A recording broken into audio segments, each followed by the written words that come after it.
अस्सलामु अलैकुम वरहमतुल्लाहि वबरकातुहू।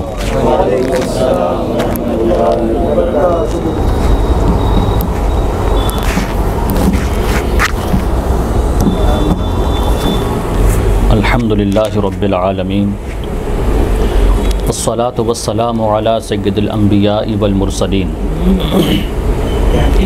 अम्मा बअद फ़अऊज़ु बिल्लाहि मिनश शैतानिर रजीम बिस्मिल्लाहिर रहमानिर रहीम।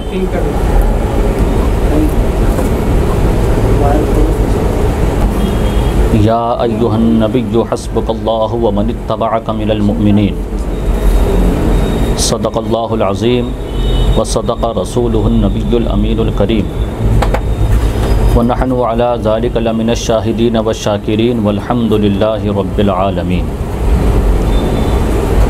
इन्नल्लाह व मलाइकतहु युसल्लूना अलन नबिय्यि या अय्युहल्लज़ीना आमनू सल्लू अलैहि व सल्लिमू तस्लीमा। अल्लाहुम्मा सल्लि अला सय्यिदिना व मौलाना मुहम्मद व अला आलिहि व सहबिहि व बारिक व सल्लिम सलातन व सलामन अलैका या रसूलल्लाह सल्लल्लाहु तआला अलैहि व सल्लम।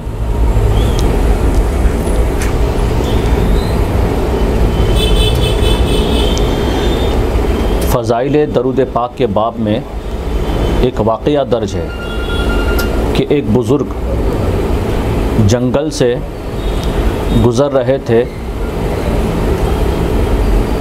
तो रात हो गई। उन्हें यकीन हुआ कि अब इस वक्त मैं जंगल पार नहीं कर सकूंगा और शहर में नहीं जा पाऊंगा। तो उन्होंने इरादा किया कि आज की रात क़याम जंगल में करना पड़ेगा। तो इस इरादे से वो जंगल के एक ऊंचे टीले पर चढ़े। टीले पे जाने की वजह ये रही कि जंगल में जंगली जानवर होते हैं, तो उनसे महफूज रहने के लिए, उनके ख़तरात से बचने के लिए उन्होंने इरादा किया कि हम टीले पर जाते हैं। अब जंगली जानवर तो कहीं भी आ सकता है और हमला कर सकता है। वहाँ पहुँचने के बाद भी ख़तरा तो था ही कि जंगल में मौजूद है और जंगली जानवर किसी वक्त भी हमला कर सकता है। उस वक्त उन्हें आका अलैहिस्सलातु वस्सलाम की वो हदीस पाक जो दरूद पाक की फ़जीलत में आका अलैहिस्सलातु वस्सलाम ने बयान फरमाई वो याद आई, जिसको हमने बचपन से सुना है। तो उस दरूद पाक की फ़जीलत को जब उन्होंने याद किया तो उसी पर उन्होंने अमल किया। वो फ़जीलत क्या थी? आका अलैहिस्सलातु वस्सलाम फरमाते हैं कि जिसने एक मरतबा दरूद पाक पढ़ा उस पर अल्लाह की 10 रहमतें नाजिल होती हैं, उसके 10 दर्जात बुलंद होते हैं और उसके 10 गुनाह मुआफ़ कर दिए जाते हैं। ये फ़जीलत हमने बचपन से सुनी है ना, तो ये उन्होंने भी सुनी थी, मगर उस पर उन्होंने अमल कर लिया और टीले पर चढ़ कर के उन्होंने अपने गिर्द जो है अतराफ़ में एक दायरा खींचा, उसके बीच में बैठ गए और पूरी रात दरूद पाक पढ़ते रहे। पूरी रात दरूद पाक पढ़ते रहे। तो इस बारे में लोगों ने उनसे पूछा कि इसका क्या सबब रहा कि आप पूरी रात दरूद पाक पढ़ते रहे? तो कहा वो इस सबब से कि मेरा यकीन है इस हदीस पाक पर जो आका अलैहिस्सलातु वस्सलाम ने इरशाद फरमाई कि जो एक मरतबा दरूद पाक पढ़ता है उस पर 10 रहमत नाजिल होती है। तो मुझे यकीन था कि जब मैं दरूद एक मरतबा पढ़ता हूँ तो 10 रहमत नाजिल होती है। यही दरूद मैं मुसलसल पढ़ता रहूँगा तो मुसलसल रहमतें नाजिल होती ही रहेगी, और जहाँ रहमत होगी वहाँ यकीनन ज़हमत नहीं होगी। जब अल्लाह की रहमत मुसलसल बरसेगी और अल्लाह की रहमत मुझे ढांप लेगी तो यकीनन वहाँ ज़हमत नहीं होगी। इस यकीन के साथ मैंने पूरी रात दरूद पाक पढ़ा और उसका सिला ये मिला कि जंगली जानवर मेरे इर्द गिर्द आकर खड़े रहे मगर मुझे पूरी रात उन्होंने कोई नुकसान नहीं पहुँचाया। फ़जीलत हम भी सुनते हैं और हम भी पढ़ते हैं, मगर एक फजीलत हमारे असलाफ भी पढ़ते थे, सुनते थे, मगर उस पर यकीन के साथ अमल भी करते थे। हम अगर अमल कर भी लेते हैं किसी की फजीलत, किसी के ज़बान से फजीलत सुनने के बाद, मगर उस पर यकीन करना उस तरह से हमारे लिए मुमकिन नहीं होता जिस तरह हमारे असलाफ किया करते थे। इतना यकीन था कि जब रहमत बरसेगी तो इंशाअल्लाह ज़हमत का कोई शायबा नहीं, ज़हमत दाखिल ही नहीं हो सकती। ज़हमत यानी नुकसान, परेशानी। तो जंगली जानवरों के बीच में, जंगल में वो दरूद पाक पढ़ने की बरकत से महफूज रहे। तो इससे हमें ये सबक मिलता है कि दरूद एक ऐसा वजीफ़ा है कि इसके विर्द से हर तरह की ज़हमत हमसे दूर हो जाती है। शर्त यह है कि सिर्फ फजीलत सुन के पढ़ना नहीं है, बल्कि आका अलैहिस्सलातु वस्सलाम के इस फरमान पर यकीन रख के पढ़ना है। हमारे पास जो कमी है वो यकीन की है। अगर वो यकीन शामिल हो जाए, साथ में हमारे इस पढ़ने के, तो इसकी बरकतें जैसे हमारे असलाफ को मिली है हमें भी मिलेगी इंशाअल्लाह। इसलिए जब भी दरूद पढ़ा करो, यकीन के साथ पढ़ा करो कि एक मरतबा जब पढ़ते हैं तो रहमत बरसती है। तो इसका जितना विर्द करेंगे उतनी देर तक हम अल्लाह की रहमत में ही रहेंगे इंशाअल्लाह। एक मरतबा बुलंद आवाज़ से दरूद पाक पढ़िए। अल्लाहुम्मा सल्लि अला सय्यिदिना व मौलाना मुहम्मद व अला आलिहि व सहबिहि व बारिक व सल्लिम सलातन व सलामन अलैका या रसूलल्लाह सल्लल्लाहु तआला अलैहि व आलिहि व सल्लम।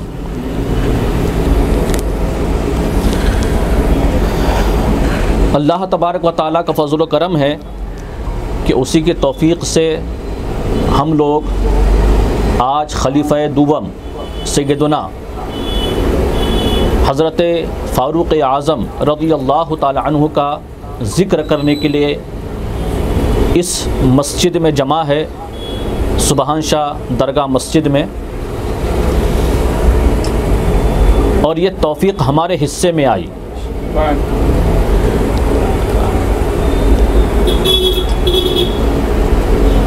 ये तज़किरे बार बार होने चाहिए, इसकी बहुत सख्त ज़रूरत है और आज के ज़माने में तो बहुत ज़्यादा ज़रूरत है। वो इस सबब से कि हम और हमारे बच्चे तारीख़ में तो बहुत सारे नाम जानते हैं, उसके सिवा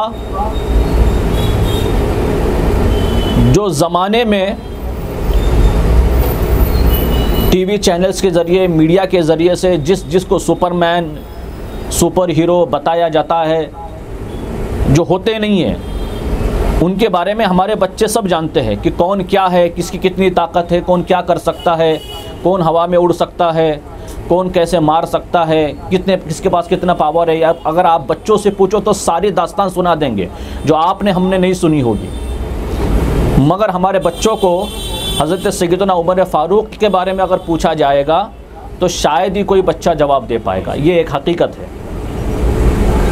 इसलिए ऐसे तज़किरे सिर्फ मस्जिदों में नहीं, घरों में भी होने चाहिए।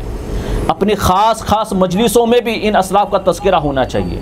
मौक़े आते हैं और तज़किरे होते भी हैं, मगर ये तज़किरे ख़ास लोग करते हैं और चंद ही अफराद होते हैं वो उन तज़किरों को सुनने वाले।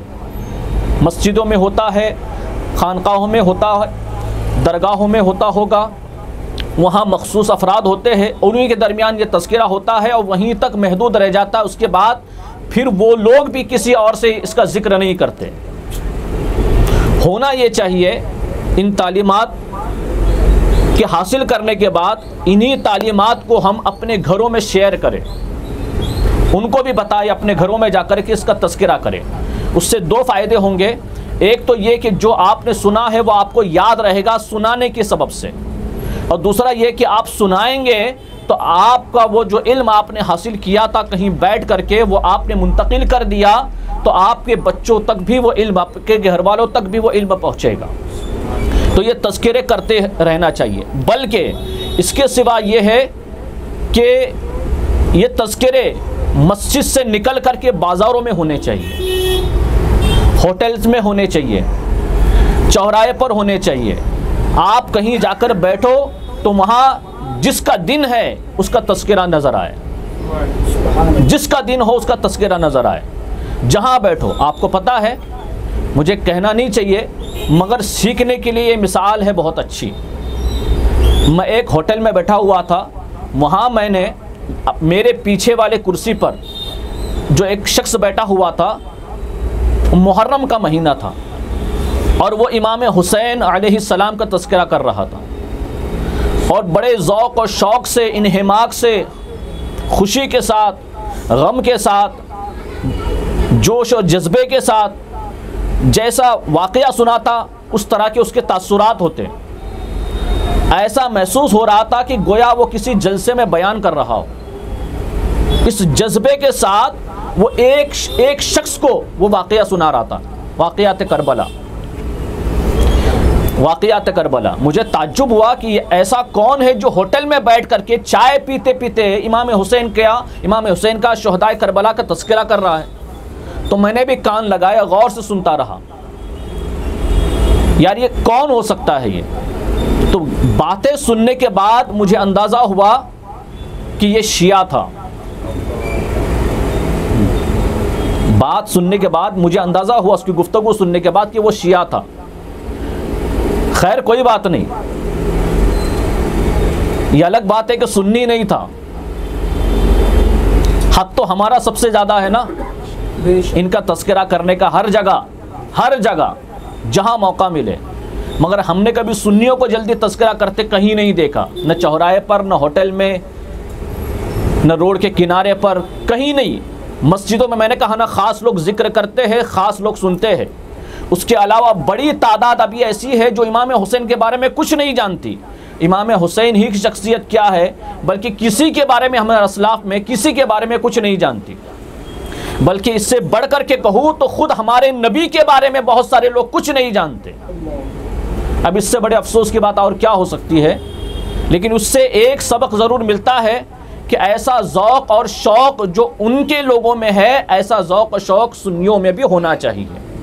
एक बात ये सीखी जा सकती है। तो तज़किरे सिर्फ मस्जिदों में, दरगाहों में, खानकाहों में नहीं होनी चाहिए। यहाँ से बाहर निकल करके जहाँ आप बैठो ये तज़किरे होने चाहिए। तो जो मजलिस में बैठा हुआ है, जहाँ कहीं, आज यहाँ बैठे होंगे, कल कहीं और बैठे होंगे, जिससे भी तज़किरा सुनो और जिसका भी तज़किरा सुनो, यहाँ से उठने के बाद अगर वही 50, 100, 200, 500 अफराद जाकर के तज़किरा करते हैं तो यही 500 लोग 500 में जाकर जिक्र करेंगे तो 1000 सुन लेंगे, 1000 सुन लेंगे। तो इस तरह से ये जिक्र बढ़ जाएगा और इस तरह से ज़ाकिरीन में हमारा शुमार हो जाएगा।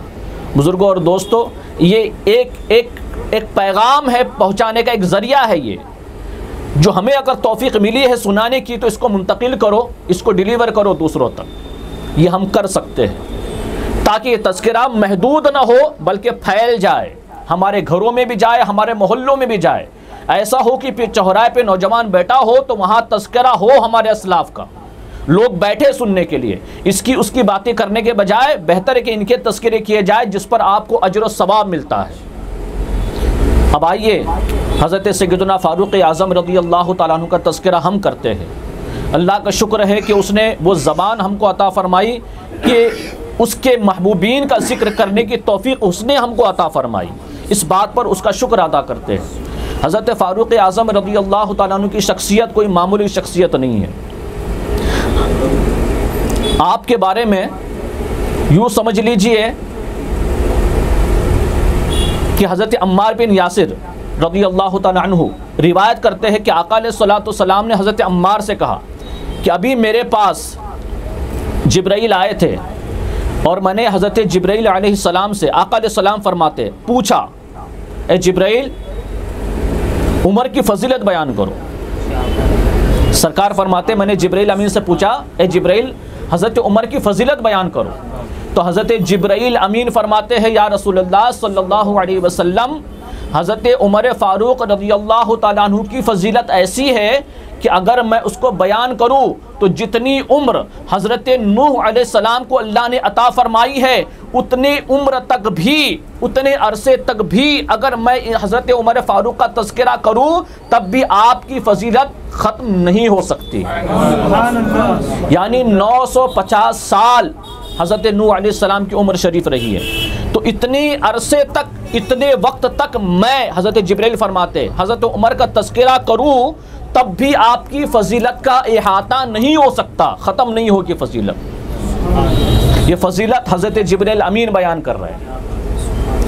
ऐसे ही आका अलैहिस्सलातु वस्सलाम फरमाते, जब हज़रत उमर फ़ारूक रज़ियल्लाहु ताला अन्हु ईमान लाए, आप ईमान लाए, हज़रत जिब्रील अमीन हाजिर हुए और हाजिर बारगाह रिसालत सल्लल्लाहु अलैहि वसल्लम होकर के अर्ज़ करते हैं, या रसूलल्लाह सल्लल्लाहु अलैहि वसल्लम, हज़रत उमर फ़ारूक के ईमान लाने के सबब से अहले आसमान खुशी मना रहा है, अहले आसमान खुशी मना रहा है और मैं भी खुश हूँ। हज़रत जिब्रील अमीन ने खुशखबरी सुनाई।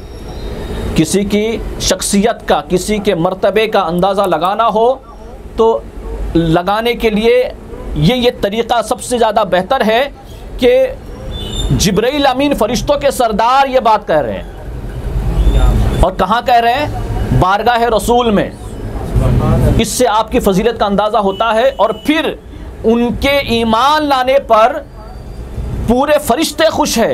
अहले आसमान मतलब फरिश्तों में, आसमानों में फरिश्ते होते हैं ना, तो अहले आसमान में जितने फरिश्ते हैं वो हज़रत उमर फ़ारूक रज़ियल्लाहु ताला अन्हु के ईमान लाने पर खुशी मना रहे हैं और उस खुशी मनाने की खुशखबरी देने के लिए हज़रत जिब्रील अमीन आका अलैहिस्सलातु वस्सलाम के बारगाह में हाजिर हुए।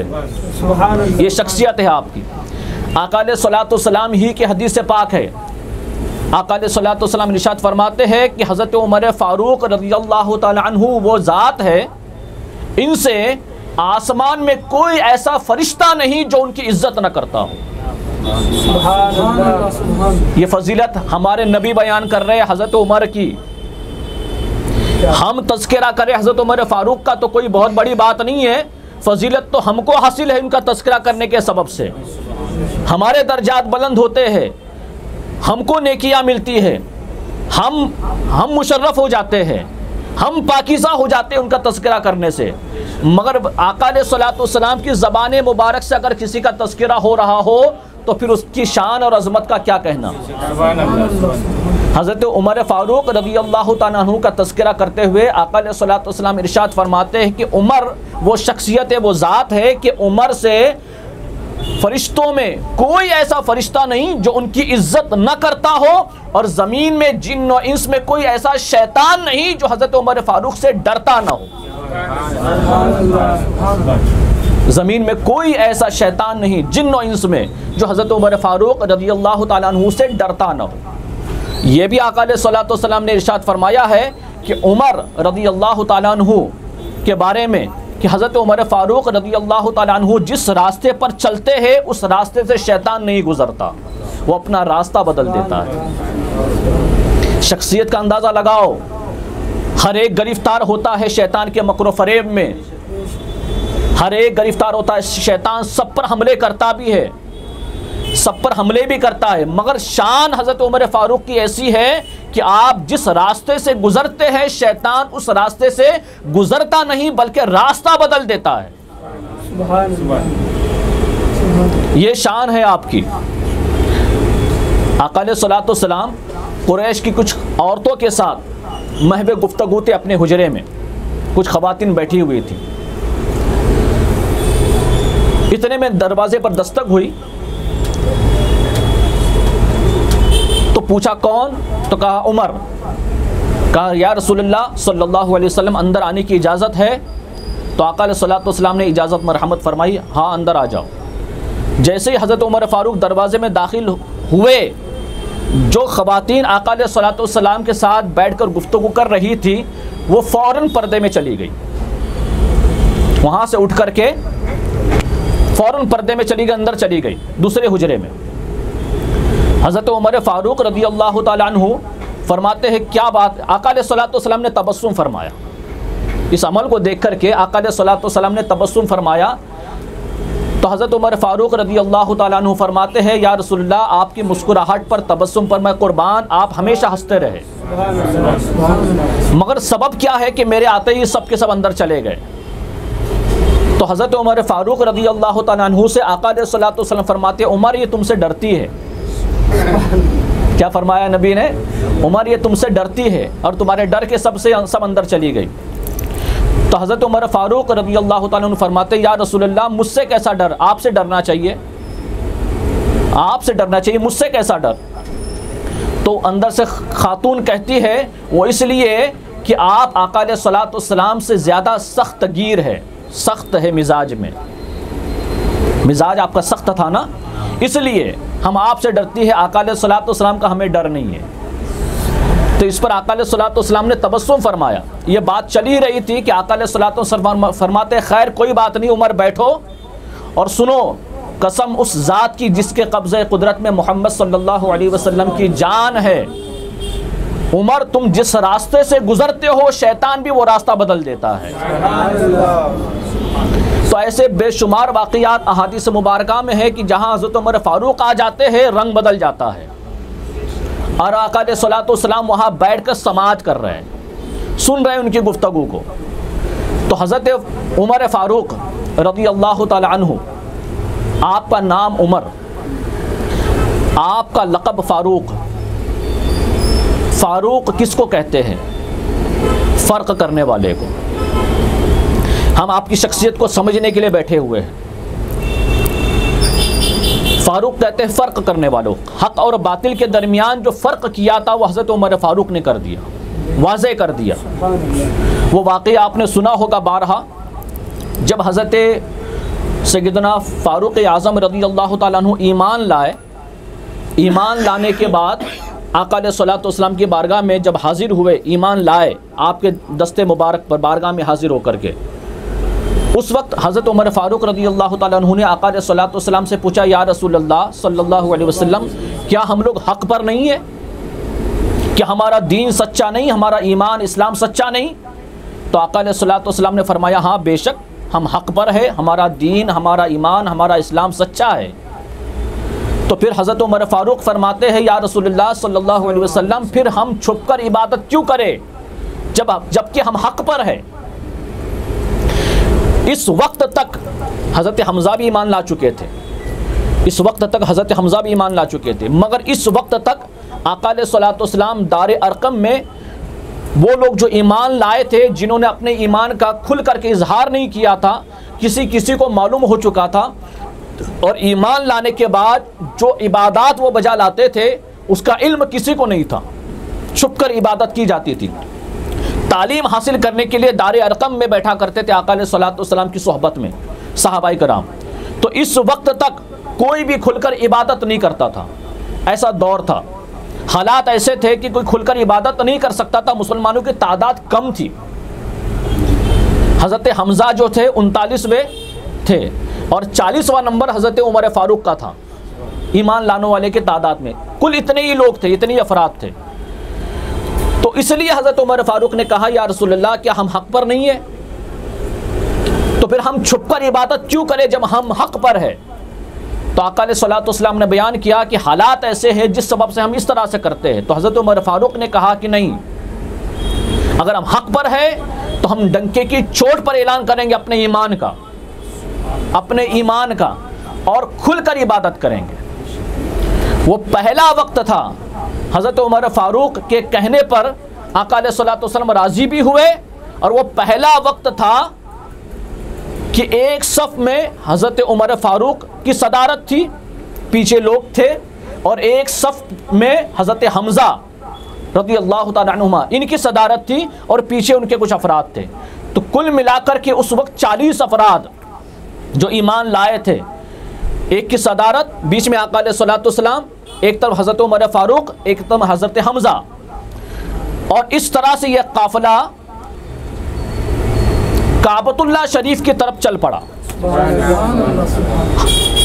जब हज़रत उमर फ़ारूक रज़ी अल्लाह ताला अन्हु ईमान लाए तो हदीसों में यह भी ज़िक्र आता है कि कुफ़ारे कुरैश ये कहने लगे कि आज हम 2 हिस्सों में तकसीम हो गए, हमारी तादाद में से हम 2 हिस्सों में तकसीम हो गए, हम आधे आधे हो गए। इसका मतलब ये था कि कुफ़ारे कुरैश ने महसूस किया हज़रत उमर फ़ारूक के ईमान लाने के बाद हम आधे हो गए, यानी आधी ताकत उनकी ख़त्म हो गई। अब आप अंदाज़ा कर सकते हैं।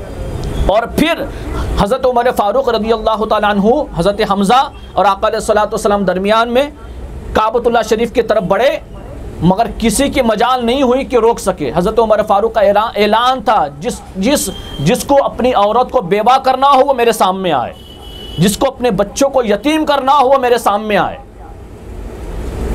उसके रिवायतों में ये मिलता है कि एक रात पहले, और कुछ रिवायतों में मिलता है कि चंद दिन पहले, और कहीं तज़किर आया है कि जुमेरात की रात, और ये जुमा का दिन था। ऐसा भी तज़किर आया कि जुमेरात की रात ही आका अलैहिस्सलातु वस्सलाम ने दुआ फरमाई थी। हज़रत उमर फ़ारूक क्या है, अगर ये समझना हो तो सीधे सीधे अल्फाज में ये दुआए मुस्तफ़ा है, जिनके लिए आका अलैहिस्सलातु वस्सलाम ने दुआ फरमाई। एक बात समझ में आई, दूसरी बात और समझाता हूँ। तो आका अलैहिस्सलातु वस्सलाम ने जुमेरात की रात दुआ फरमाई थी। हज़रत उमर बिन ख़त्ताब और दूसरे अबू जहल बिन हशाम, अबू जहल का नाम अमर बिन हशाम था। अबू जहल तो वो जहालत की वजह से मशहूर हुआ, अमर बिन हशाम नाम था। और उमर बिन ख़त्ताब, ये दो ऐसे थे कुफ़ार कुरैश में जिनकी बड़ी शोहरत थी, दबदबा था, लोग डरते थे, खौफज़दा होते थे, रोब दबदबा था। अबू जहल भी ऐसा कोई मामूली नहीं था, बहुत रोब दबदबा था इसका। और दूसरे हज़रत उमर फ़ारूक थे। तो एक रात पहले जुमेरात की रात में आका अलैहिस्सलातु वस्सलाम ने रब की बारगाह में दुआ फरमाई कि अल्लाह, तो इस्लाम को उमर बिन ख़त्ताब या अमर बिन हिशाम के ज़रिए से इज़्ज़त अता फरमा, तक़वियत अता फरमा। ये दुआ फरमाई आका अलैहिस्सलातु वस्सलाम ने। जुमेरात की रात दुआ फरमाई और दूसरे दिन हज़रत उमर फ़ारूक ईमान लाए, दूसरे ही दिन हज़रत उमर फ़ारूक ईमान लाए। तो दूसरी बात यह कि दो लोगों के हक़ में दुआ की थी नबी ने, दोनों में से किसी एक को ईमान की दौलत अता फरमा, दोनों में से किसी एक के ज़रिए इस्लाम को मज़ीद तक़वियत अता फरमा, इज़्ज़त के एतबार से तक़वियत अता फरमा, दोनों में से किसी एक को।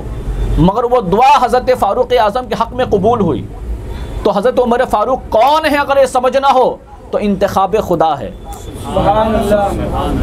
इंतखाब खुदा है। खुदा ने दोनों में से जिसका इंतखाब किया वो फ़ारूक आज़म है, और दुआए मुस्तफ़ा में से जिसके हक़ में कबूल हुई वो फ़ारूक आज़म है। ये फजीलत है आपकी। तो फिर ये काफ़िला चला, किसी ने नहीं रोका, और हज़रत उमर फ़ारूक रज़ियल्लाहु ताला अन्हु के ईमान लाते ही फ़ौरन ये काम किया गया था। अब आप अंदाज़ा कर सकते हैं आपके ईमान का म्यार क्या होगा, आपके ईमान की बुलंदी क्या होगी, आपके ईमान की बुलंदी क्या होगी कि इस जज्बे के साथ ईमान लाते ही पहला कदम उठाया है कि हम जो करेंगे खुलकर करेंगे, इबादत करेंगे तो खुलकर करेंगे, कोई हमें रोक नहीं सकेगा अगर हम हक़ पर है, इस यकीन के साथ। और फिर काबतुल्लाह में पहुँचे और पहली मर्तबा खुल करके काबतुल्लाह शरीफ में नमाज अदा की गई। तो खुल करके नमाज अदा करने का ये फरीज़ा, ये हक़ और ये फजीलत हज़रत उमर फ़ारूक के हिस्से में आती है कि हज़रत उमर फ़ारूक के ईमान लाने के बाद मुसलमानों को ये मौका अता हुआ है कि वो खुलकर इबादत कर सके। उसके बाद फिर खुलकर ही इबादत करते रहे, फिर उसके बाद में छुपकर इबादत करने की हाजत पेश कभी नहीं आई। यह है हज़रत उमर फ़ारूक रज़ियल्लाहु ताला अन्हु की शख्सियत। आका अलैहिस्सलातु वस्सलाम फरमाते हैं कि अगर कुछ लोग मशवरा करते हो तो उसमें हज़रत उमर फ़ारूक की राय होनी चाहिए। और सहाबा भी ये कहा करते थे कि जहाँ कोई मशवरा करे तो हज़रत उमर फ़ारूक की राय शामिल कर ले, क्योंकि हज़रत उमर फ़ारूक के बारे में कहा जाता है, आका अलैहिस्सलातु वस्सलाम की हदीस से पाक है, फरमाते हैं कि पिछली उम्मतों में जो उम्मतें गुजरी है उनमें मुहद्दस हुआ करते थे। मुहद्दस, एक होता है मुहद्दिस, एक होता है मुहद्दस। मुहद्दिस वो कहते हैं जो हदीस से रिवायत करता है, और मुहद्दस उसको कहते हैं जिसकी ज़बान से फ़रिश्ता बोलता है। मुहद्दस उसको कहते हैं जिसके लिए अल्लाह तबारक व तआला ने जिसकी ज़बान पर हक़ जारी कर दिया हो, जिसको इल्हाम होता हो और जिसका कश्फ और मुकाशफा खुल चुका हो, वो ज़ात हज़रत फ़ारूक आज़म की है। तो आका अलैहिस्सलातु वस्सलाम फरमाते हैं कि उमर की ज़बान पर हक़ बोलता है, उमर की ज़बान पर अल्लाह तबारक व तआला ने उमर की ज़बान और दिल पर हक़ को जारी कर दिया है। तो इसलिए जहाँ कोई मशवरा करे तो हज़रत उमर फ़ारूक की राय शामिल कर ली जाती थी। वो इसलिए सहाबा शामिल करते थे कि हज़रत उमर फ़ारूक जैसा कहते थे वो हक़ तो कहते थे, मगर उनकी तायद में कुरान की आयतें नाजिल हुआ करती थी।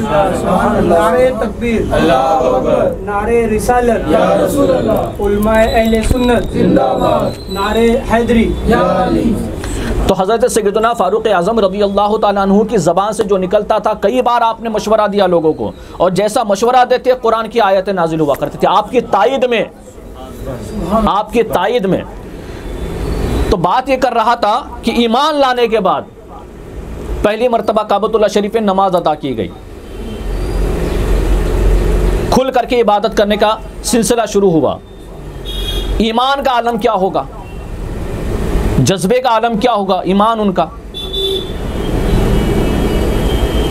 रिवायत में है कि आका अलैहिस्सलातु वस्सलाम ने हज़रत उमर फ़ारूक रज़ी अल्लाह ताला अन्हु का हाथ थामा हुआ था, हाथ पकड़ा हुआ है।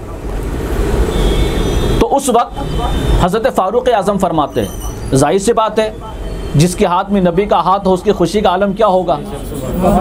सहाबा तरसते थे दस्तबोसी करने के लिए, और आका अलैहिस्सलातु वस्सलाम ने हज़रत फ़ारूक आज़म का हाथ थामा हुआ है।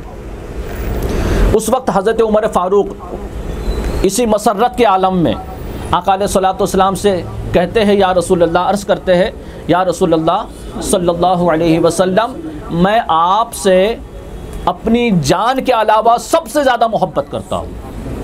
क्या कहते हैं, मैं आपसे सबसे ज़्यादा मोहब्बत करता हूँ सिवाय अपनी जान के, यानी जान को छोड़ करके सबसे ज़्यादा मुझे अपनी जान अजीज़ है, इसके सिवा जितनी कायनात में चीज़ है सबसे ज़्यादा मैं आपसे मोहब्बत करता हूँ। यह आका अलैहिस्सलातु वस्सलाम ने से फरमाया हज़रत फ़ारूक़ आज़म ने। ये सुन करके आका अलैहिस्सलातु वस्सलाम फरमाते, उमर अभी तुम्हारा ईमान मुकम्मल नहीं हुआ, अभी तुम्हारा ईमान मुकम्मल नहीं हुआ। इतना सुनना था, इतना सुनना था कि फ़ौरन हज़रत फ़ारूक़ आज़म रज़ी अल्लाह ताला अन्हु फरमाते, या रसूल अल्लाह, मैं जान से भी ज़्यादा आपसे मोहब्बत करता हूँ। इस पर आका अलैहिस्सलातु वस्सलाम फरमाते, उमर अब तुम्हारा ईमान मुकम्मल हुआ,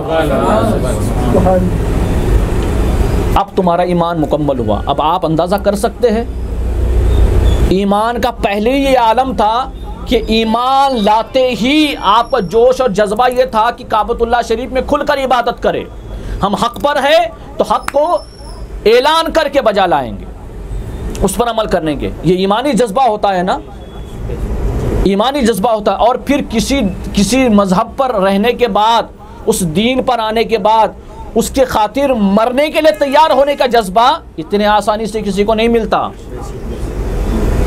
इतने आसानी से किसी को नहीं मिलता। हमारे ईमान का हाल ये है कि हमें मस्जिद तक आने नहीं देता, नेकियों के रास्ते पे चलने ही नहीं देता।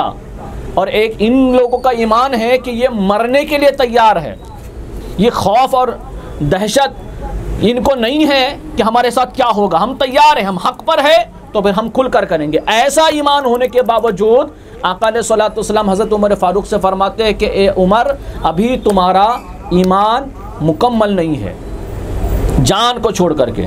तो फ़ौरन जब जवाब दिया कि या रसूलुल्लाह अलैहिस्सलाम, मैं आपसे अपनी जान से भी ज़्यादा मोहब्बत करता हूँ, तो आका अलैहिस्सलातु वस्सलाम ने फरमाया, अब तुम्हारा ईमान मुकम्मल हुआ।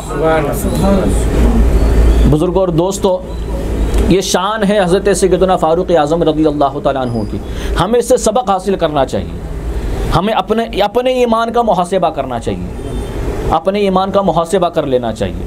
ये फ़ारूक़ आज़म है, यही फ़ारूक़ आज़म है, ऐसा ईमान है, ऐसी हुकूमत की है, ऐसी सल्तनत की है, बादशाहों में कोई ऐसा बादशाह नहीं गुजरा, हुक्मरानों में कोई ऐसा हुक्मरान अब तक नहीं गुजरा। आका अलैहिस्सलातु वस्सलाम ने जो शरीयत का कानून दिया, जो इस्लाम दिया, जो दीन दिया, उसको हज़रत सैयदना फ़ारूक़ आज़म रज़ी अल्लाह ताला अन्हु ने प्रैक्टिकली नाफिज करके ज़माने को दिखाया, प्रैक्टिकली नाफिज करके दिखाया है हर चीज़।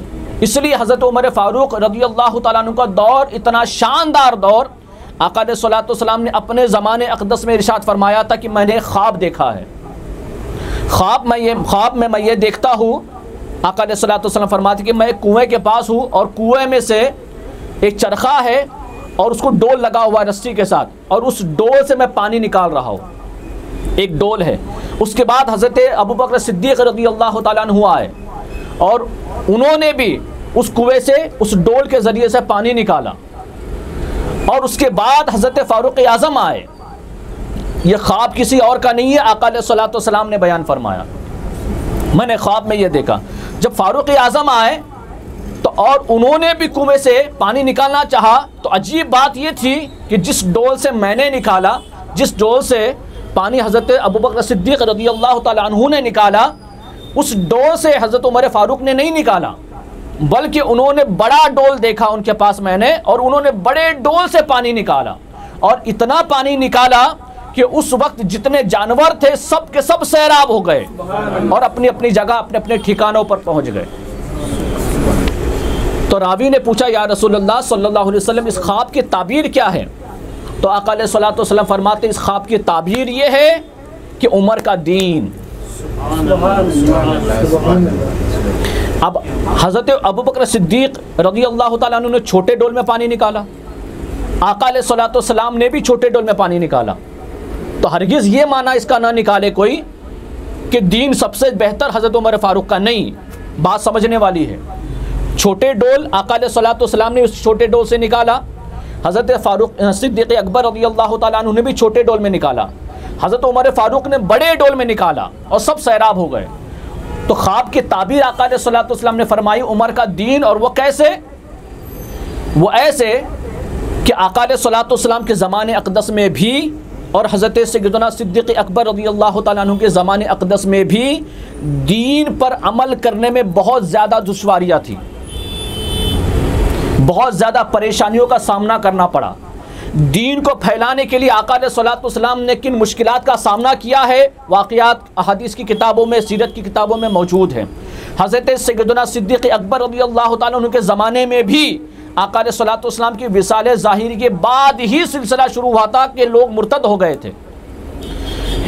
मुस्लिमा कज़्ज़ाब ने नबुव्वत का ऐलान कर दिया था, मुद्दईयान नबुव्वत खड़े हो गए थे, नबुव्वत का ऐलान करने वाले मुर्तद हो गए, लोग जंग के लिए तैयार हो गए थे, हालात बिगड़ गए थे।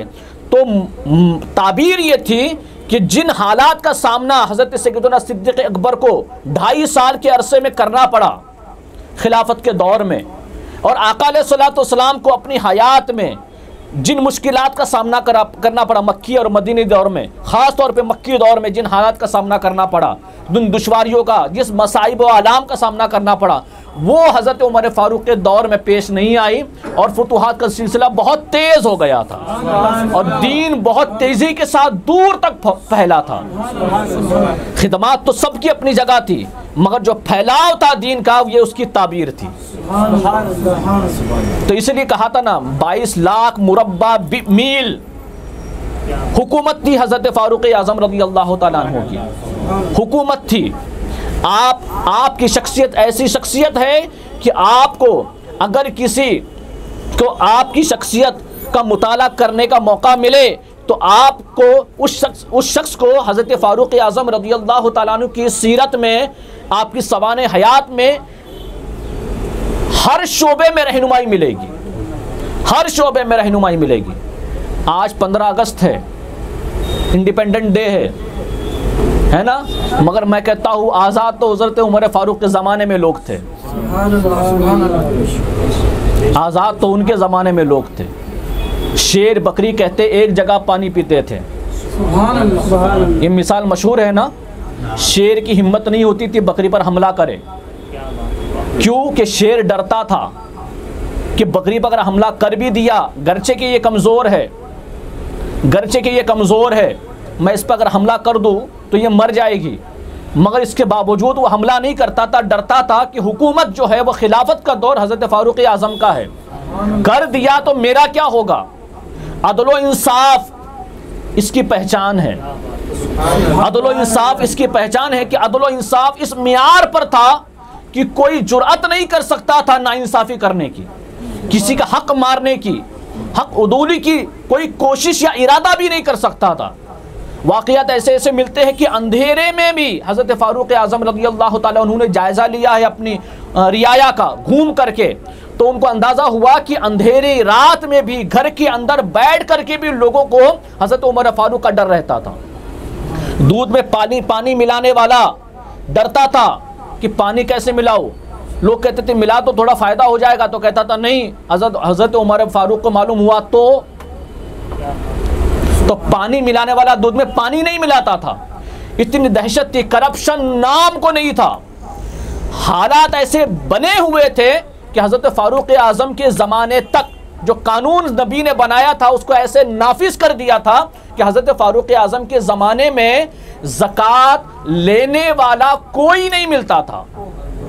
ऐलान करने वाला ऐलान करता था कोई ज़कात का मुस्तहिक है तो बाहर आए,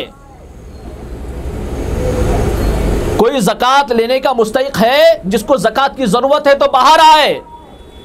आज ऐलान करो, मुस्तहिकीन तो आएंगे, जो गैर मुस्तहिक होगा वो भी बाहर आएगा। और उस वक्त अदल और इंसाफ देखिए, वो कहते थे जब हमारा हक नहीं है तो हम नहीं लेंगे। एक पहचान तो ये है कि लोग अपना हक पहचानने लगे थे और डरते थे नाहक हम किसी का हक नहीं ले सकते, वरना आज ऐलान करो तो नाहक लोग भी जो है ना वो ले लेंगे। चलो आ रहा है तो ले लो, होता है ना ऐसे, हमारा हक नहीं मगर ले लो, कल काम आ जाएगा। एक पहचान तो ये है कि जो हक वाले थे वो समझते कि ये हमारा हक नहीं है, ये हमारा हक नहीं है तो हम कैसे ले, और जिनका हक था वो नजर ही नहीं आते थे। यानी सब ऐसे मालदार हो चुके थे कि सब मालिक निसाब, कोई ज़कात लेने का मुस्तहिक बचा ही नहीं। आका अलैहिस्सलाम के कानून, शरीयत के कानून की ये शान है। ज़कात का निज़ाम आका अलैहिस्सलाम ने जो कायम किया था उसका मकसद ये था, उस मकसद को हज़रत फारूक आज़म ने पा लिया था।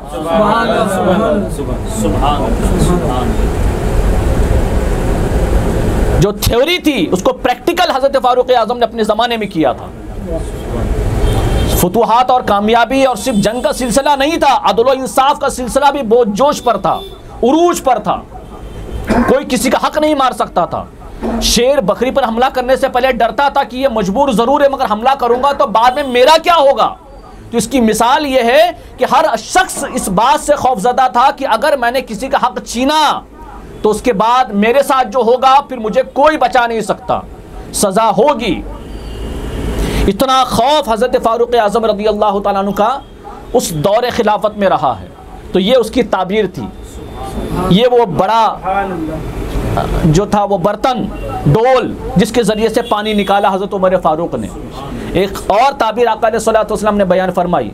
आका अलैहिस्सलाम भी बयान फरमाते कि मैंने ही ख्वाब देखा और मैंने ख्वाब देखा कि कुछ अफराद मेरे सामने है, उन्होंने कमीज़ पहनी है, कुर्ता पहना है, मगर किसी का कुर्ता जो है सीने तक है, किसी का कुर्ता उससे भी ऊपर है, किसी का कुर्ता उससे थोड़ा नीचे है।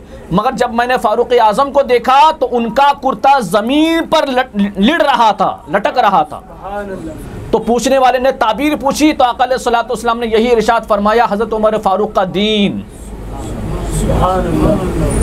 फैला ना, इतना फैला कि 22 लाख मुरब्बा मील तक आपकी हुकूमत थी और लोग ईमान लाए थे, ईमान लाए थे। बुजुर्गों और दोस्तों, बड़ी शान है इनकी, बड़ी अजमत है इनकी। और आज भी मैंने कहा ना 15 अगस्त तो है मगर देश लगता है हज़रत उमर फारूक के दौर में पूरी तरह आज़ाद हो गया था। ग़ुलामी से तो आका अलैहिस्सलाम ने आज़ाद करा ही दिया था, मगर वो एक सिलसिले की शुरुआत थी। एक कानून बनाकर नबी गए मगर उसका हक अदा किया इन खुलफाए राशिदीन ने। उनमें हज़रत उमर फारूक भी एक शख्सियत है। तो सब ने अपनी अपनी जिम्मेदारियां निभाई है, सब ने अपने अपने हुकूक को अदा किया है और जो कुछ नबी से लिया था वो उम्मत को अता किया है। यही फारूक आज़म रज़ी अल्लाह तआला अन्हु है जिनकी तायद में कुरान की आयतें नाजिल होती थी। पहले होता ये था कि रमज़ान में जिस तरह से खाना पीना हराम है, इस तरह से शोहर का बीवी के साथ ताल्लुकात बनाना भी हराम होता है रोज़े की हालत में। और कानून ये था कि रोज़े के अय्याम में, रमज़ान में, रात में भी ये हराम था, रात में भी ताल्लुकात की इजाज़त नहीं थी पहले कानून में। हज़रत उमर फारूक रज़ी अल्लाह तआला अन्हु घर में तशरीफ़ लाए और रात के वक्त में इशा की नमाज के बाद उनकी अहलिया ने खुशबू लगाई थी तो उसकी वजह से वो कुर्बत हुई। दूसरे दिन आका अलैहिस्सलाम की बारगाह में हाजिर होकर अर्ज़ करते या रसूलल्लाह सल्लल्लाहु अलैहि वसल्लम, मैं खुशबू की तरफ माइल हो गया और कुर्बत हो गई। तो आका अलैहिस्सलाम ने फरमाया उमर क्या कर दिया? इतना कहना था कि हज़रत जिब्राइल अमीन हाजिर हुए और कुरान पाक की आयत पेश कर दी और वही उतरी और कहा कि आज के बाद रोज़े के रमज़ान में रोज़े की रातों में तुम पर तुम्हारी बीवियाँ हलाल कर दी है, कुर्बत तुम्हारे लिए हलाल है। तो ये सहूलत हज़रत उमर फ़ारूक रज़ी अल्लाह तआला अन्हु की वजह से उम्मत में हुई है। हज़रत फ़ारूक आज़म रज़ी अल्लाह तआला अन्हु ने ख्वाहिश ज़ाहिर की कि काश हम मकाम इब्राहिम को मुसल्ला बनाए, वहाँ नमाज अदा करें। ख्वाहिश ज़ाहिर की, ख्वाहिश का इजहार किया। आका अलैहिस्सलाम की बारगाह में हज़रत जिब्रील अमीन आए और वत्तख़ज़ू मिन मक़ाम इब्राहिम मुसल्ला की आयत मुबारक सुना दी। का मकाम इब्राहिम जहाँ हज़रत इब्राहिम अलैहिस्सलाम के कदम मुबारक के निशानात है ना पत्थर पर मौजूद है, तो उस मकाम को मकाम इब्राहिम को जाए नमाज बनाओ, मुसल्ला बनाओ। तो हज़रत उमर फ़ारूक रज़ी अल्लाह तआला अन्हु की ख्वाहिश पर यह आयत ज़ाहिर हुई। हज़रत फ़ारूक आज़म रज़ी अल्लाह तआला अन्हु अक्सर कहा करते थे कि तीन, कई जगह 3 का जिक्र है, कहीं जगह 4 का जिक्र है, कि 3 आयतें हैं मेरी राय के मुवाफ़िक़ नाजिल हुई है, ऐसा कहा करते थे।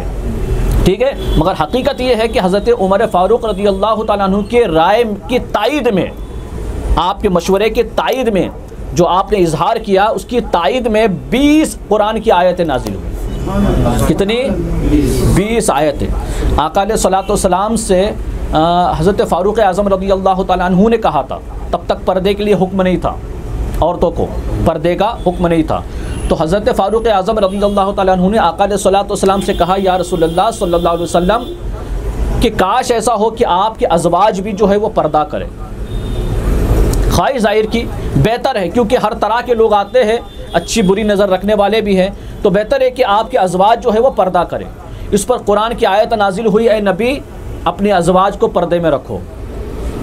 ये हज़रत उमर फ़ारूक रज़ी अल्लाह तआला अन्हु की ख्वाहिश पर यह कुरान की आयत नाजिल हुई। उसके बाद आका अलैहिस्सलाम ने हुक्म दिया इनको अपने अज़वाज मुत्तहरात को पर्दे में रहने का। तो इस पर रश्क की बिना पर आपके अज़वाज मुत्तहरात में से किसी ने कहा कि ए उमर तुमने ये क्या कर दिया, यानी कि होता है ना एक कानून बदल गया, अब हमको पर्दे में रहना पड़ेगा। तो इस पर भी जब हज़रत उमर फ़ारूक ने ये बात सुन कर के ये कहा कि अगर पर्दा न करो तो अल्लाह तबारक व तआला यानी नबी सल्लल्लाहु अलैहि वसल्लम का रब जो है उन्हें आपसे बेहतर रिश्ते अता फरमाएगा, आपसे बेहतर ज़ौजा अता फरमाएगा। तो इस पर भी हज़रत उमर फ़ारूक ने जो बात कही, जवाब दिया, इस पर भी कुरान पाक की आयत नाजिल हुई। कुरान पाक इस पर भी आयत मौजूद है। तो 20 मकामात ऐसे हैं कि हज़रत उमर फ़ारूक रज़ी अल्लाह तआला अन्हु ने जो कहा तो आपकी तायद में कुरान की आयत नाजिल हुआ करती थी। इसलिए लोग ये कहते थे कि हज़रत उमर फ़ारूक रज़ी अल्लाह तआला अन्हु को अपने मशवरों में शामिल रखो क्योंकि उनकी ज़बान पर हक़ बोलता है।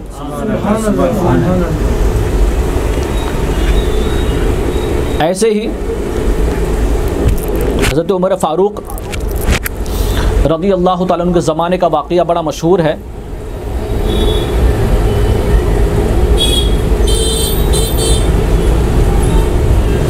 कि एक यहूदी और मुसलमान दोनों में झगड़ा हो गया। मुसलमान हकीकत में वो मुनाफिक था, लेकिन मुनाफिकीन भी मुसलमान के नाम से ही पहचाने जाते हैं ना। तो दोनों में आपस में झगड़ा हुआ। तो यहूदी ने कहा कि चलो आपके नबी के बारगाह में चलते हैं, फ़ैसला कराते हैं। मुनाफिक तो ये कहता था कि यहूदी के जो पादरी हुआ करते थे उनके पास चलते हैं। तो यहूदी ने कहा नहीं, क्योंकि उन्हें पता था ये करप्ट होते हैं, रिश्वत लेते हैं और फिर जिस तरफ ली जाए उसकी तरफ फ़ैसला करेंगे।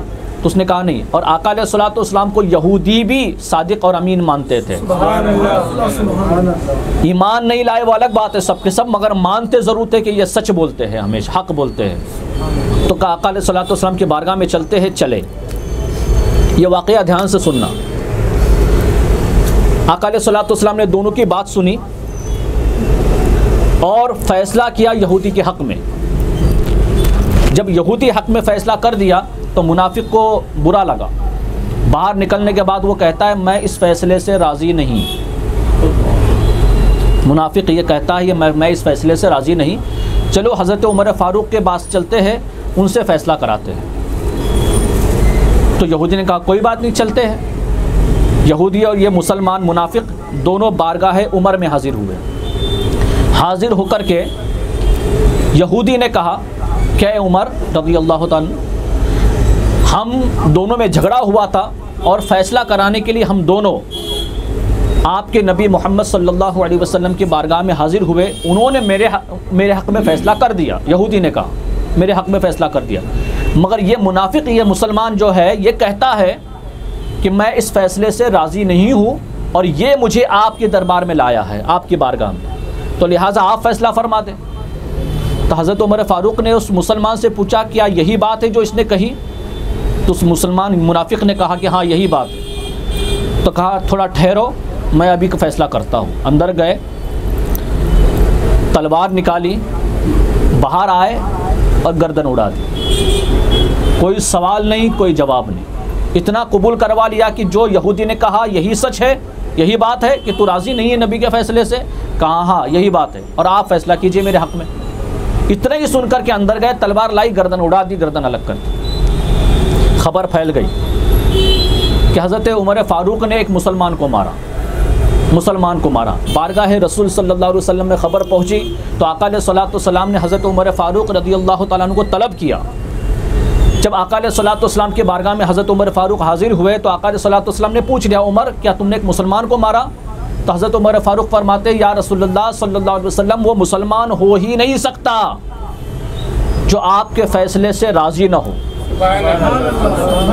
वो मुसलमान हो ही नहीं सकता, यह हज़रत उमर फ़ारूक ने कहा, वो मुसलमान हो ही नहीं सकता जो आपके फ़ैसले से राज़ी ना हो। इसलिए मैंने एक मुसलमान को नहीं मारा है, एक मुनाफिक को मारा है, वो मुसलमान नहीं है। इस पर कुरान की आयत नाजिल हो गई। ये फ़ैसला हज़रत उमर फ़ारूक ने किया है, ठीक है। और आका अलैहिस्सलाम की मौजूदगी के बावजूद ये केस लेकर के हज़रत उमर फ़ारूक बारगाह रसूल में नहीं आए। ये भी कर सकते थे, मगर इतनी ताख़ीर भी गवारा नहीं की हज़रत उमर फ़ारूक ने। कहा जो नबी के फ़ैसले से राज़ी ना हो वो मुसलमान कैसे हो सकता है? इसकी गर्दन अलग कर दी। और बड़े कोर्ट से तू छोटे कोर्ट में आता है, बड़े दरबार से तू छोटे दरबार में आता है, ये भी बात आपको नागवार गुजरी। अब मुसलमानों ये बात तो आपने सुनी, अब आइए बताता हूँ मैं आपको। ये मुसलमानों में आज के ज़माने में 95 96 97 भी कह सकता हूँ % काम होता है, मगर सब अपने आप को अभी भी मुसलमान समझ रहे हैं। और याद रखो हज़रत फ़ारूक आज़म का, वो शख्स मुसलमान हो ही नहीं सकता जो नबी के फ़ैसले से राज़ी न हो। अब आप सोचेंगे ये कहाँ होता है, तो मैं आपको इसकी वाज़ेह मिसाल देता हूँ। जब बात आपकी फजीलत की है, आपकी सीरत की है, तो आपकी सीरत से कुछ सबक भी हासिल करना चाहिए। मुसलमानों में आप देख लेना, अब आप जवाब देंगे हाँ या ना। मुसलमानों में विरासत को लेकर के कोर्ट में कितने केस चलते हैं? प्रॉपर्टी को लेकर के, वालिदैन के इंतकाल के बाद जो प्रॉपर्टी हाथ में आती है, तो भाई बहनों में जो फसाद होते हैं, उसमें आपने इस तरह के वाक़यात कितनी बार सुने होंगे। कितने केस चलते हैं कोर्ट में, सुना है मैंने। 95% कहा, 96% कहा, 97% तक भी आया हूं मैं। बड़ी मुश्किल से मुझे लगता है एक सर्वे अगर आप करो तो 1, 2, 3% तक मुमकिन है कि ऐसे लोग मिलेंगे जो शरीयत के मुताबिक जो है विरासत तो तकसीम करते होंगे, शरीयत के मुताबिक विरासत तकसीम करते होंगे। ये बात बहुत अहम है, वरना 95 से 97% तक लोग जो है वो हजम कर जाते हैं। आप जाइए और देखिए कोर्ट में कितने केस चल रहे हैं, ये कोर्ट तक कैसे पहुंचे। क्यों? आपको बारगाह रसूल की अदालत का फैसला मंजूर नहीं? रसूल पाक सल्लल्लाहु अलैहि वसल्लम ने 1400 साल पहले जो शरीयत बनाई और उस शरीयत में जो कानून बनाया, विरासत की जो तकसीम फरमाई कि वालिदैन के इंतकाल के बाद में बेटे को इतना, बेटियों को इतना, यानी भाई बहन को इतना इतना हिस्सा मिलेगा। जितने भाई जितने बहन होंगे उनकी तादाद कितनी होगी वो देख करके एक मुफ्ती ये फैसला करेगा और बताएगा कि किसके हिस्से में कितनी विरासत आती है, प्रॉपर्टी का कितना हिस्सा किसके हिस्से में आता है, वो मुफ्ती बताएगा आपको। ये कानून आज का नहीं है, 1400 साल पहले आका सल्लल्लाहु अलैहि वसल्लम ने बनाया है। पूछो मुसलमानों से, मुसलमान इस पर राजी है या नहीं? बज़ाहिर ज़बान से कहे न कहे, अपने अमल से मुसलमानों ने यह साबित कर दिया है कि हम नबी के इस विरासत की तकसीम पर राजी नहीं है। और इसी वजह से चूंकि ये राजी नहीं है नबी की विरासत की तकसीम पर, इसलिए एक दूसरे से हक छीनने की कोशिश करते हैं कि बहन ये कहती है कि भाई को ज्यादा क्यों, मुझे भी ज्यादा चाहिए।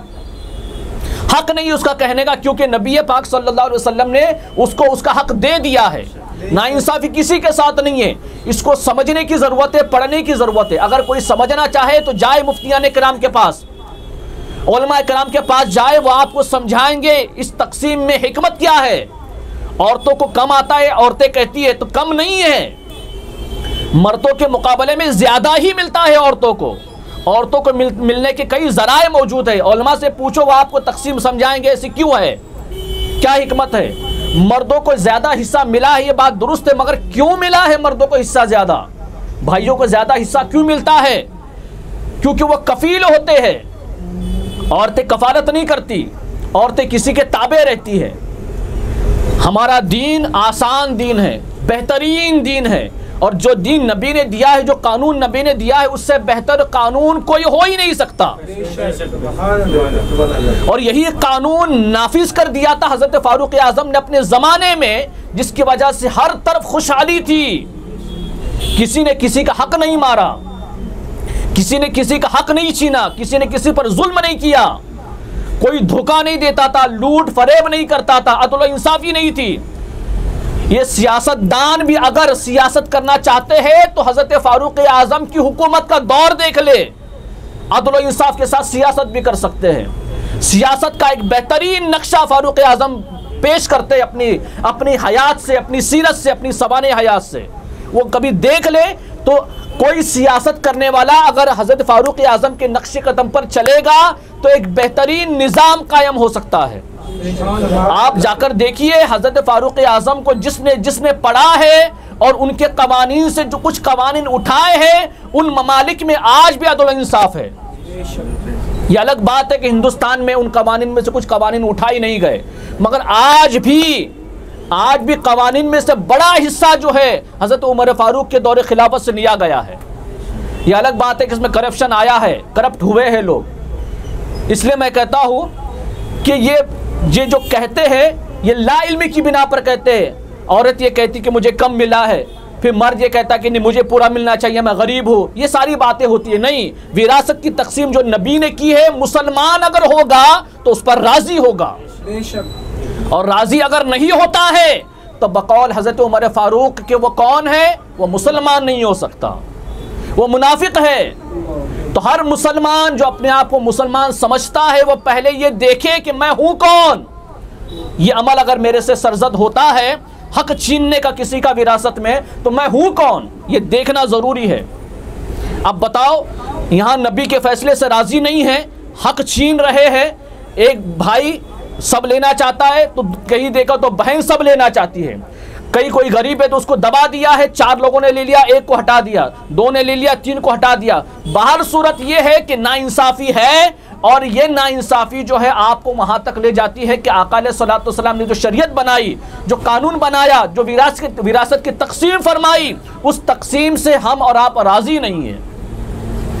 और फिर उस पर यह है कि उस तकसीम पर जो शरीयत की तकसीम है, जो काजी करता है, उस अदालत से निकल करके आप गैरों की अदालत में जाते हैं और दरवाजे खटखटाते हैं, वहां दस्तक देते कि हमें हक दिलाओ अपना, हमारे लिए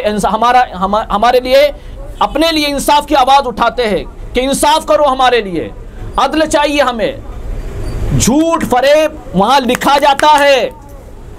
आपको लॉयर बताएंगे कि ये केस करने वाले कितना झूठ लिखते हैं। सोचो, ऊपर की अदालत से उतरे और नीचे की अदालत में आए। ऐसे ही जैसे वो शख्स बारगाह रसूल से निकल करके बारगाह उमर में आया था, इस बात को हजरत उमर फारूक ने बर्दाश्त नहीं किया, फौरन फैसला कर दिया था। तो मुसलमानों को गौर करना चाहिए, सोचना चाहिए कि क्या हम वाकई में आका अलैहि सल्लल्लाहु अलैहि वसल्लम की इस विरासत की तकसीम में राजी नहीं है। जो हम यहाँ से निकल करके कोई मुफ्ती से नहीं पूछता, कोई काजी से नहीं पूछता, कोई किसी आलिम दीन से नहीं पूछता, कोई मशवरा विरासत का नहीं किया जाता, कोई नहीं। चंद एक अफराद आते हैं मशवरा करने के लिए। फतवा अगर लिया भी जाता है तो तसल्ली के लिए वो शख्स लेता है जिसका हक मारा गया हो, वही फतवा लेने के लिए आता है कि मेरे हक में ये है या नहीं। वो कुछ कर नहीं सकता, कोर्ट केस में जाता है, केस कोर्ट में जाता है और कोर्ट में वो सिलसिला चलता रहता है। बोलो ये बात सच है या नहीं? अब ये वाकया सुना आपने, अब जरा देखो इसमें कुरान की आयत नाजिल हुई और कुरान ने कहा या अय्युहल्लज़ीना आमनू अतीउल्लाह व अतीउर रसूल व उलिल अम्रि मिनकुम फ़इन तनाज़अतुम फ़ी शैइन फ़रुद्दूहु इलल्लाहि व रसूल इन कुंतुम तुअमिनूना बिल्लाहि वल यौमिल आखिर ज़ालिका खैरु व अहसनु तअवीला। ये कुरान की आयत मौजूद है। अल्लाह फरमाता है ए ईमान वालो, इताअत करो अल्लाह की, इताअत करो उसके रसूल सल्लल्लाहु अलैहि वसल्लम की, और इताअत करो जो तुम में अमीर है। ठीक है, अल्लाह की इताअत करनी है, अल्लाह के रसूल की इताअत करनी है, और जो तुम में अमीर बनाए गए उनकी इताअत करो, इताअत करनी है। यानी मुफ्तियान किराम जो फतवा दे, काजी शहर जो फतवा दे तुम्हारे लिए, उसकी इताअत करनी ज़रूरी है। मगर कोई आता है पूछने के लिए? नहीं आता। उसके बाद में फ़इन तनाज़अतुम फ़ी शैइन फ़रुद्दूहु इलल्लाहि वर रसूल, और फिर अगर तुम्हारे आपस में झगड़ा हो जाए, तनाज़ा हो जाए, तो फिर अल्लाह के रसूल के तरफ, अल्लाह और उसके रसूल की तरफ रुजू करो, आओ इस कोर्ट में आओ, शरीयत की तरफ आओ और यहां आकर के अपनी बात पेश करो। अगर तुम ईमान रखते हो, इन कुंतुम तुमिनूना बिल्लाहि वल यौमिल आखिर, अगर तुम ईमान रखते हो आखिरत के दिन पर, तो पूछो इन विरासत में हक तलफी करने वालों से, इनका आखिरत पर ईमान है या नहीं। दुनिया में सारी प्रॉपर्टी हजम कर जाने की कोशिश करने वाले, इनसे पूछो आखिरत का डर है या नहीं, खौफ है या नहीं इनको। कुरान कहता है अगर आखिरत पर ईमान रखते हो तो अल्लाह रसूल की तरफ रुजू करो, अगर आपस में झगड़ा हो जाए तो, और यहां आकर के सुलझाओ। ज़ालिका खैरु व अहसनु तअवीला, यही तुम्हारे लिए बेहतर है, अच्छा है। अहसनु तअवीला, यहां तुम्हारे लिए जो किया जाएगा वो बेहतर है। कुरान की ये आयत का शान नुज़ूल ये वाक़या बना जब हज़रत उमर फारूक ने कत्ल कर दिया था। तो बुजुर्गों और दोस्तों, ये एक बड़ा रोना है हमारे सोसाइटी में, हमारी कौम में प्रॉपर्टी हजम करने का। तो मैं उन लोगों को दावत देना चाहता हूँ कि वो शरीयत की तरफ आए, रसूल पाक सल्लल्लाहु अलैहि वसल्लम की तरफ आए और किसी का हक न मारे, अगर आखिरत पर ईमान रखते हो, क्योंकि ये कुरान कह रहा है, याद दिलाकर कहता है इन कुंतुम तुमिनून, अगर तुम मोमिन हो, इन कुंतुम तुमिनून बिल्लाहि वल यौमिल आखिर, अगर तुम मोमिन हो और अल्लाह पर आखिरत पर ईमान रखते हो, तो अल्लाह का खौफ करके तकसीम जो रसूल पाक ने जैसी की है उस पर राजी हो जाना चाहिए। ये हज़रत उमर फारूक के सीरत के हवाले से एक पैगाम मुसलमानों के नाम, ऐ काश कि मुसलमान इस पर अमल कर ले। ज़रूरत नहीं है मुसलमानों को गैरों के पास जाकर के दरवाजे खटखटाने की, किसी भी मामले में ज़रूरत नहीं है। हर फैसला अल्लाह रसूल ने कुरान और हदीस में कर दिया है, मगर नहीं, हर मसले के लिए वो कोर्ट में जाता है। अपनों के फैसलों से राजी नहीं है, दूसरों के धक्के खाते हैं, दूसरों के पैरों में आते हैं।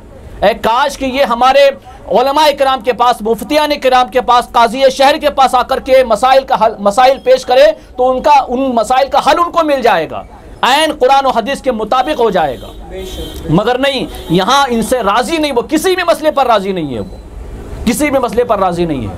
और इस वजह से ये गैरों के दरवाजे पर जाकर के खटखटाते हैं। ये वही है कि ऊपर के कोर्ट से नीचे के कोर्ट में आना।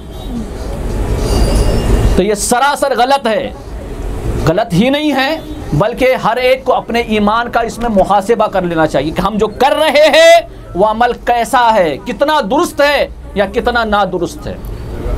तो हज़रत फ़ारूक आज़म रज़ी अल्लाह तआला अन्हु की शान में कुरान की 20 आयत नाजिल हुई, उनमें से एक आयत का शान नुज़ूल मैंने आपके सामने पेश किया, एक आयत का शान नुज़ूल मैं आपके सामने पेश किया। ऐसे ही हज़रत उमर फ़ारूक रज़ी अल्लाह तआला अन्हु की शान में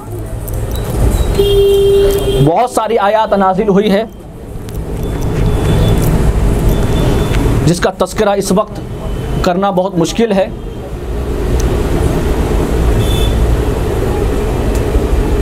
हज़रत फ़ारूक़ आज़म रज़ी अल्लाह ताला अन्हु की शख्सियत यकीनन बहुत बड़ी है, बड़ा मर्तबा अल्लाह तबारक व तआला ने आपको अता किया। हज़रत अली फ़रमाया करते थे, जब हज़रत उमर फ़ारूक़ रज़ी अल्लाह ताला अन्हु की शहादत हो गई, आपको जनाज़े पे लिटाया गया था, उस वक्त दुआ की, नमाज जनाजा पढ़ी। हज़रत अब्दुल्ला बिन अब्बास फ़रमाते हैं, उनसे रिवायत है, हज़रत अली रज़ी अल्लाह ताला अन्हु भी आए, दुआ की और उसके बाद मेरे कंधे पर हाथ रखा। मैंने मुड़कर देखा तो मौला अली मुश्किल कुशा थे। तो हज़रत अली फ़रमाते हैं कि उमर ने अपने बाद कोई ऐसा शख्स नहीं छोड़ा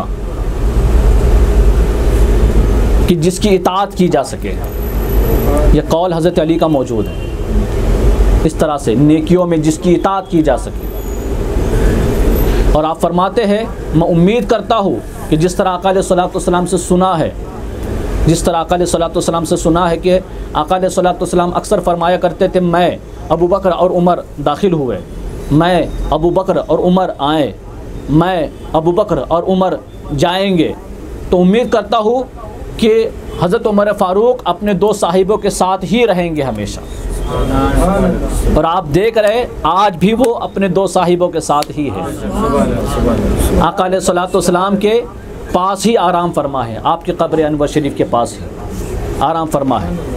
हज़रत उमर फ़ारूक रज़ी अल्लाह ताला अन्हु को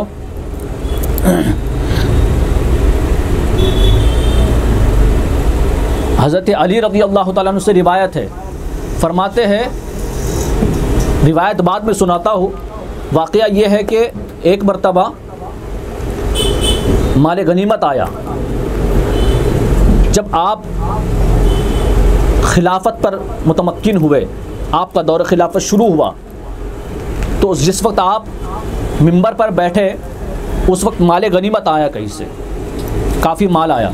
तो उसकी तकसीम के लिए हज़रत उमर फ़ारूक रज़ी अल्लाह ताला अन्हु ने हसनैन करीमैन को आगे किया।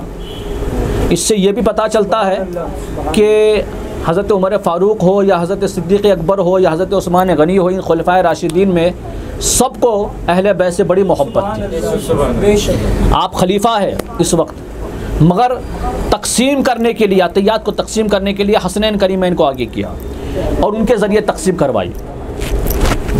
तो आपके बेटे हज़रत अब्दुल्ला बिन उमर रज़ी अल्लाह ताला अन्हु, उन्होंने कहा अपने वालिद से कि अब्बा जान, मैं एक खलीफा का बेटा हूँ, तो मेरा हक़ बनता है कि अतियात मेरे ज़रिए तकसीम किए जाए, मुझे ये शर्फ मिले।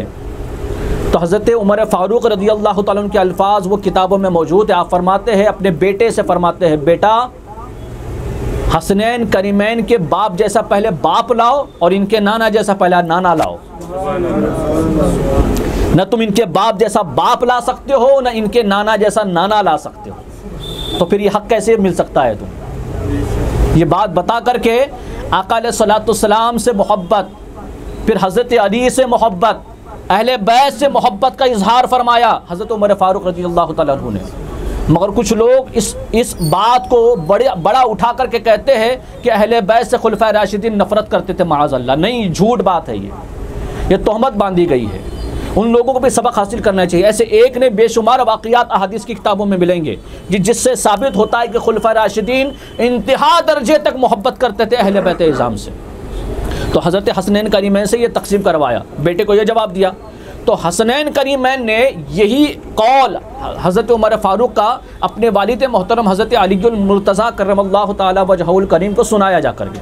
तो हज़रत अली ने जब ये सुना तो बड़े खुश हुए और कहा कि अगर उमर फ़ारूक ने ये कहा है तो जाओ उन्हें ये कह के बात मेरी पहुँचाओ कि मैंने आका अलैहिस्सलातु वस्सलाम से सुना है।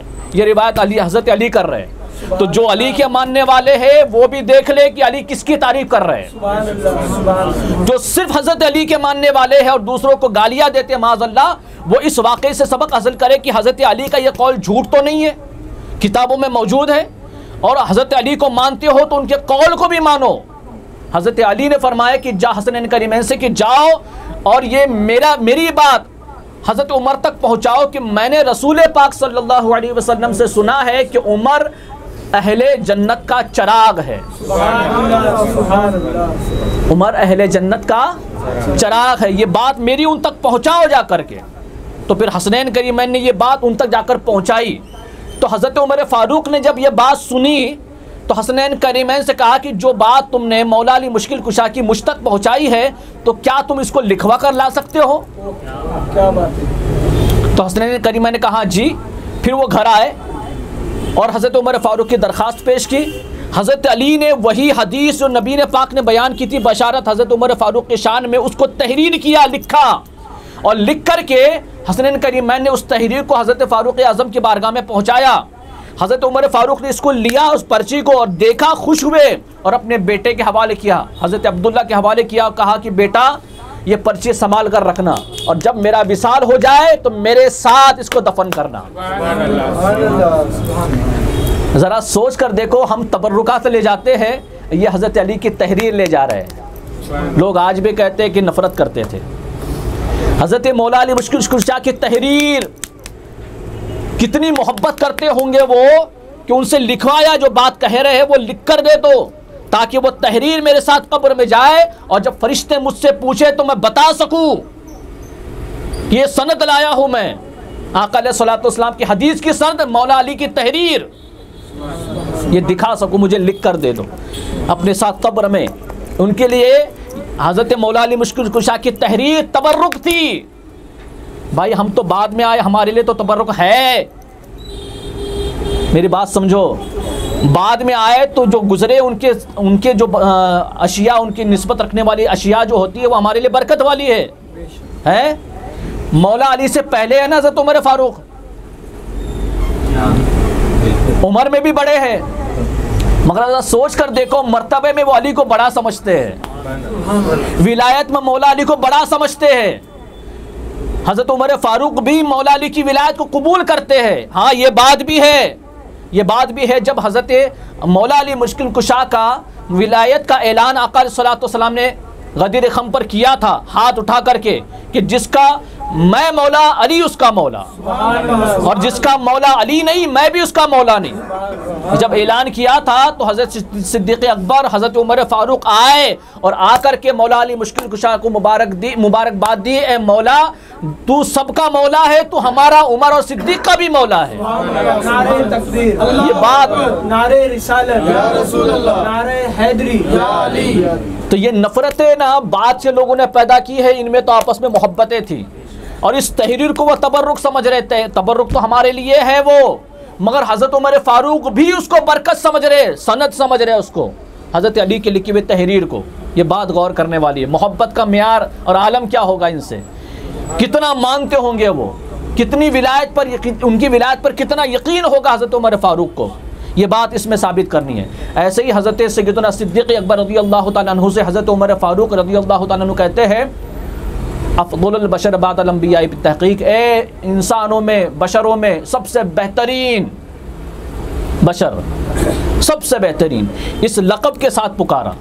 जब इस लक़ब के साथ पुकारा तो हज़रत सिद्दीक़ अकबर रज़ियल्लाहु ताला अन्हु फरमाते, उमर अब तुमने जब मुझसे ये कहा है तो तुम ये भी सुनो कि रसूल पाक ने तुम्हारे लिए क्या कहा है, क्योंकि ये भी रसूल पाक ने कहा है। सिद्दीक़ जो है अफ़ज़लुल बशर बअदल अंबिया बित्तहक़ीक़, अंबिया के बाद बशर में सबसे बेहतरीन, ये आका अलैहिस्सलातु वस्सलाम ने कहा। तो हज़रत उमर फ़ारूक ने इसी लक़ब के साथ पुकारा। तो फिर हज़रत सिद्दीक़ अकबर ने भी अलक़ाब के साथ हज़रत उमर फ़ारूक से कहा कि सुनो, फिर मैं भी तुमको सुनाता हूँ कि आका अलैहिस्सलातु वस्सलाम ने कहा है कि उमर से बेहतर कोई शख्स नहीं है जिस पर सूरज तुलू हुआ हो आज तक। उमर से बेहतर कोई शख्स नहीं है जिस पर आज तक सूरज तुलू हुआ हो, यानी उमर इतने बेहतरीन है। तो देखो खुलफाए राशिदीन में आपस में मोहब्बत और साथ ही साथ मर्तबा, जो आका अलैहिस्सलातु वस्सलाम की ज़बानी सुना है वो सुनाते थे, सुना है वो सुनाते थे। तो बुज़ुर्गों और दोस्तों, बड़ी मोहब्बत थी अहले बैत से हज़रत उमर फ़ारूक रज़ियल्लाहु ताला अन्हु को। ये तज़किरा मैंने इसलिए भी कर दिया है कि ये महीना ही अहले बैत का है, ये निस्बत ही उनकी है, तो वो बरकतें भी हमको हासिल हो जाए। बहरहाल फिर वही बात कहूँगा जो पहले कही थी, जो तज़किरा आपने सुना है इसको दूसरों को सुनाओ, तज़किरे करो, जहाँ बैठो बात करो, पूछो लोगों से, जानते हैं हज़रत उमर फ़ारूक कौन है, क्या बता सकते हो उनके बारे में? तो सुनो मैं बताता हूँ आपको, वो ये है, वो ये है, वो ये मर्तबा उनका ये है, उनकी शान और अज़मत ये है, फ़रिश्तों में उनका चर्चा होता है, फ़रिश्ते उनकी इज़्ज़त करते हैं, उनके ईमान लाने पर जो है फ़रिश्ते खुश हुए हैं, मुबारकबाद देने के लिए जिब्राइल अमीन आए। और बड़ी बात क्या है पता है, जब हज़रत वाक़ियात तो बहुत सारे हैं, क्या क्या सुना है आपको, जब हज़रत उमर फ़ारूक रज़ी अल्लाह तआला अन्हु ईमान लाए ना, ईमान लाए दार अरक़म में आका अलैहिस्सलातु वस्सलाम के दस्ते मुबारक पर, तो आका अलैहिस्सलातु वस्सलाम ने हज़रत उमर फ़ारूक रज़ी अल्लाह तआला अन्हु के सीने पे 3 मरतबा हाथ मारा। नबी पाक ने अपना दस्ते मुबारक मारा और दस्ते मुबारक के थपकी दी सीने पर और कहा, ए अल्लाह, उमर के दिल में जो गिल है, जो साबिक़ा अदावत है, गिल कहते हैं साबिक़ा अदावतों को, नफ़रतों को, इसको पूरी तरह से निकाल दे और ईमान दाखिल फरमा दे। तो जिसके ईमान के लिए नबी ने पहले भी दुआ की हो, जिसके ईमान के लिए ईमान लाने के बाद सीने पर हाथ रख करके दुआ की हो, उसके ईमान का आलम क्या होगा, उसके ईमान का आलम क्या होगा। तो तभी तो फरिश्ते भी खुश है। फिर कहता हूँ हज़रत उमर फ़ारूक क्या है, तो दुआए मोहम्मद है। हज़रत उमर फ़ारूक क्या है, तो इंतखाब खुदा है। ये बड़ी शान आपको अल्लाह ने अता फ़रमाई है। लिहाजा इनका तज़किरा करो, अपने घरों में जाकर तज़किरा करो, ताकि इन असलाफ़ की पहचान हमारे बच्चों को भी हो जाए, हमारे घर वालों को भी हो जाए। तज़किरे सुनाओ, और अगर ये मुमकिन आपसे न हो सके तो आज के ज़माने में बहुत सहूलियात मौजूद है, आपके पास, सबके पास फ़ोन मौजूद है ना, मोबाइल सबके पास है। हज़रत उमर फ़ारूक रज़ी अल्लाह तआला अन्हु की शान में बेशुमार उलमाए कराम की खिताबात मौजूद है, उसको ले और उसको सुने और अपने घर में सुनाए। इतनी सहूलत होने के बावजूद अगर हम अपनी शख्सियत को नहीं पहचान पाए तो फिर हमसे बड़ा महरूम कोई नहीं है। आज बहुत आसानी मौजूद है, मगर इनके तज़किरे ही नहीं है, इनका ज़िक्र कहीं नहीं होता। तो मजलिस से सजाओ, ज़रूरी नहीं है कि लॉकडाउन की वजह से सारा निज़ाम ठप है, सब बंद है, मस्जिदें बंद है, जलसे बंद है, तो तज़किरे भी बंद हो जाए। नहीं, तज़किरे को और बढ़ा सकते हो। जहाँ जलसों में एक जगह जलसा होता था, तज़किरा होता था, अब हर घर में तज़किरा किया जा सकता है। हर घर को हज़रत उमर फ़ारूक और अहले बैत इज़ाम का जो है वो तज़किरा करने का एक माहौल बना दो, एक ज़िक्र की मजलिस से सजाओ। और सहूलत मौजूद है आपके पास, खुद करो, या कम से कम किसी का तकरीर मोबाइल के ज़रिए या टीवी के ज़रिए, बहुत सारी फैसिलिटीज़ मौजूद है, इस ज़रिए से भी हम इनका तज़किरा कर सकते हैं। कम से कम इनके तज़किरे, इनकी सवाने हयात हमारे कानों में तो उतरे, आवाज़ तो आए, ताकि दिल में उतर जाए, ताकि एक जोश, एक जज्बा पैदा हो जाए। अल्लाह करम फरमाए हम सब मुसलमानों पर, और हमने जो कुछ सुना समझा उस पर मोहब्बत के साथ हम सबको अमल करने की भी तौफ़ीक़ अता फ़रमाए। वमा अलैना इल्लल बलाग।